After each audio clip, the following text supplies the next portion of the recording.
you a dysfunctional late Christmas. We wish you a dysfunctional late Christmas. We wish you a dysfunctional late Christmas and a Happy New Year. Glorious, glorious, glorious is Christmas Eve with your family. Gloria,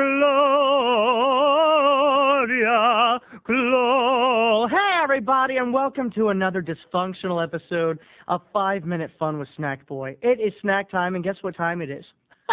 It's post-Christmas time, and it's time because we've been apart for a little while to tell us a little dysfunctional Christmas tale. I want to get into the Christmas family spirit by sniffing this pillowcase. Mom just did a load of laundry, and it's fresh and warm.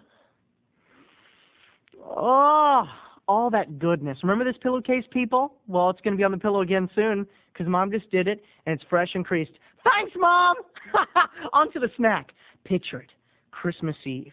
If you live anywhere near me, near Laurel, Maryland, near Silver Spring, you know that the weather was quite bad. Well, that night we were running late in the Crummett house getting ready. Christmas Eve is always a little behind in the Crummett house at 1600 Okalana Street. So there we were, and Mom was in a foul mood, people. Her temper was flaring.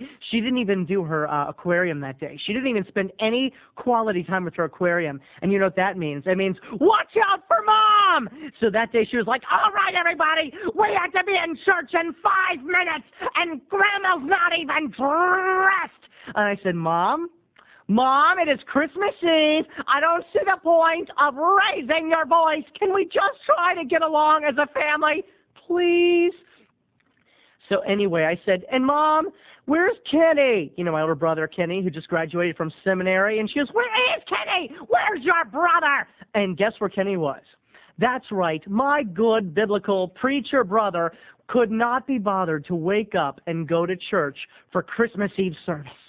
Oh, I loved it. It gave me definite points. When we got back from church, I said, Kenny, God was asking about you. He's wondering how you're doing. And he was like, shut up. Do you guys want to go to Fridays? I think it's still open. Anyway, let's get to the tale. So we all, even though we were late, we piled in the car.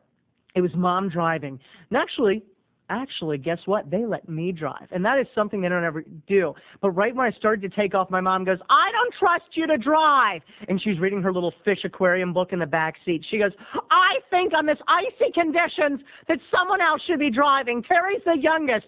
I said, Mom, I'm in my mid-20s. And she said, I said you were the youngest. You are not driving.